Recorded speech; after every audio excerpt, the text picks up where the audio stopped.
Story is it's the Bronx. It's another crime story, and it's basically it's a cop, a detective who, through all of the experiences he has as a cop in the Bronx, is sort of beaten down a little bit in love, in his religious beliefs, in his beliefs in the justice system, and the Cross Bronx is sort of the story of a supernatural event that happens to him that sort of pushes him over the edge in terms of his ability to just be a normal functioning cop and almost losing his brain a little bit.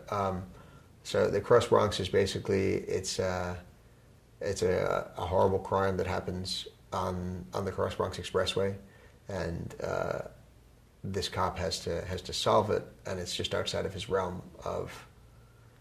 He's sort of lost interest and belief and everything in so many things in life, and this sort of is the opposite of what he started to believe. So it's really him coming to grips with this terrible crime and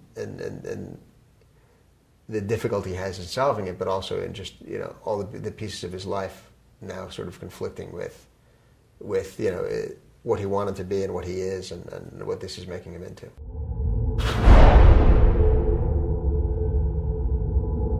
His name is Rafael Aponte, and he's I'd say 50-some-year-old police detective in the Bronx. And he's got a young partner who looks a lot like me, through no fault of mine. It was Mike's idea. But a much younger partner with a completely different, goofy, more playful, more, let's say, wicked sensibility. And the two of them are solving a sort of a supernaturally born crime that doesn't seem to have any solutions or answers in their normal realm of police work.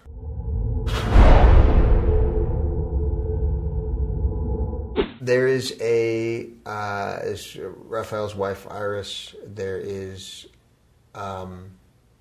Marta, who is the girl who the crime happens to at the beginning.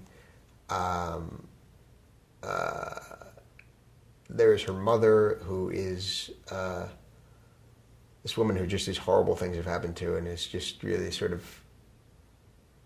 almost become evil as a result.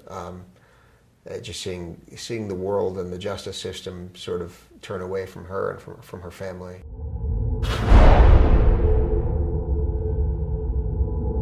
The Cross Bronx is actually one of the longest things I've ever worked with. The Cross Bronx actually even predates my first work for hire stuff. And it was actually if I remember correctly, it was actually what Beckett read that made them hire me.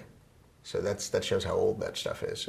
It was completely redone for the sake of the modern version, but some of the earliest stuff that I did, Mike Oeming approached me years ago before he had he's gained some success as a writer now, obviously. But at the time, he wasn't comfortable. He had never really written anything by himself, and so he asked me to help him out with this thing. And basically, he sent me the rough draft of. No, it wasn't a draft. It was like an outline. I think it was a good page or two outline of the overall concept and a couple of the characters and so on. And I think I got to work on it. I think I wrote the first issue like that weekend, and but within the week I'd written the first 3 issues, and I just, I immediately gravitated to what he was trying to do and went in and put my own characters into it and nudged things around, and then went in and actually scripted it. And yeah, that was one of the really cool things, because that was really, at the beginning, that was one of my first opportunities anybody had sort of really given me to do anything. And at that point, it wasn't published and it wasn't a thing, but Mike Oeming had just started taking off with Powers, so he was very successful at the time, probably the peak of the success of that book and him artistically. And at that time, it was just this really, really cool thing where this just amazing and successful artist had asked me, who was also my friend, but you know what I'm saying? It was just like he had asked me to go in with him on what seemed, like his next artistic endeavor, which ended up, through a million different reasons in his creative life and in mine, ended up sort of kept getting pushed aside in terms of being able to finish and being able to be published. But yeah, it's one of my very first. I don't know what number it is, but it's one of my very first scripts that I ever wrote, actually, oddly enough, which is funny because I've gotten the compliments that I've maybe even evolved into some of that stuff. And it's funny that, like I say, it's actually some of the oldest stuff I've ever done.